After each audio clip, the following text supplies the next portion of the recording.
This is the Thompson Cast. I am Mel Thompson. With all of the issues that are surrounding the Eurozone right now and all the problems in the world, who would have thought that looking at Poland would be a good idea right now?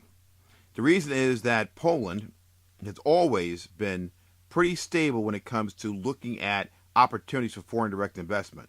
But it has not been in the news for a lot of bad reasons and therefore may have gone under the radar when it starts looking at new opportunities that are potentially great for foreign direct investment. The Polish Prime Minister, Donald Tusk, is saying that he's looking at a program that would invite and revive foreign direct investment. And it would also do great things for the Polish economy. And he's specifically looking for investment in energy and other infrastructure projects. And when you start putting the two together, you're looking at long term foreign direct investment opportunities. When you start talking about infrastructure, you're talking about years of work to roads, to bridges, to electrical grids, things of that nature that will put people to work, that will increase the economic power of local businesses that have to cater and serve to the workers and the companies that have put their indicia upon these projects. Now, the fact that energy is involved also creates a long term political risk for foreign direct investors, in that what types of issues that are tax related, trade related, and economic related will be a part of the overall picture when it comes to this energy policy. And the other question is, how popular will this program be long term?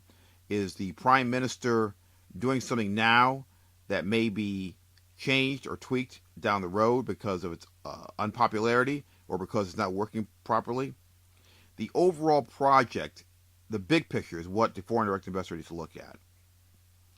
And Poland has been a very obvious place for people to look at over the past few years. But there's been so many things going wrong in Europe economically that it has just kind of moved along at its own pace. And now this opportunity is coming open because they have moved along at a pace a little bit more reasonable and more steady than some of its sister states, such as Spain and Greece. Now, the growth, even though it's going to be kind of slow, will only be a little over 2% in Poland at the end of this year. The issue is not the low growth, but the fact that it's not losing, it's not taking a step back. Poland is an opportunity that has just been sitting there for foreign direct investors. And the fact that you start looking at infrastructure, which is a long term investment, you start looking at energy, which is a perpetual investment. The only issues as they pertain to political risk are how are the economic policies and trade policies going to be structured when it comes to new finds in energy and new energy opportunities for foreign direct investors. Those are the areas you need to look at.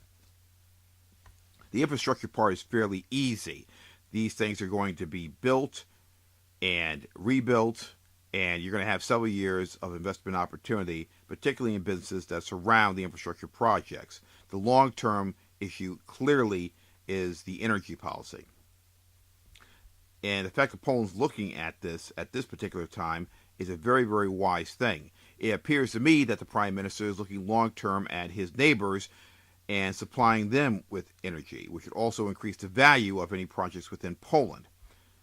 I think that's a great idea, it's a great strategy. But you also have to look at, as a foreign direct investor, how are the plans to bring energy products and services to other countries going to be structured? And how will those other countries fare down the road, and how will they pay for these services? How will their people be able to afford these services? 253 members of the 460-seat lower house of parliament have backed this plan by the prime minister. And 219 people voted against him. That is not a great supermajority It is more than voted against it. However, what is the reason? What is the driving force that prevented the 219 from joining in this program and project? Their arguments also must be looked at in great detail by foreign direct investors to see what is the genesis of their opposition. And it always must be taken with a grain of salt. All things political must be. However, when you have nearly half the people voting against something that could create a ton of jobs, there may be something there. Or it may be very much on par with U.S. politics, where it's just completely partisan and people vote just to vote against something. And the other issue is that the vote was basically symbolic. And the Prime Minister and his people are involved in a coalition. And because they have a majority in Parliament, it does give them the opportunity to do things such as this. However, once again, it's only a 4-seat majority. So, why were there 219 people voting against something that on paper looks fantastic for the Polish people? You also have to look at these types of things in order to insulate yourself from problems and political risk as a foreign direct investor. Just because things look good on paper doesn't mean that long term they're going to be.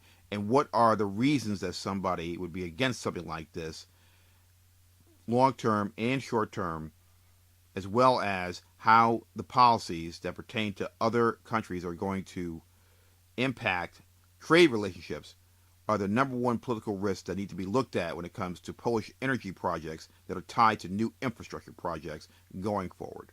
This has been the Thompson Cast. I am Mel Thompson.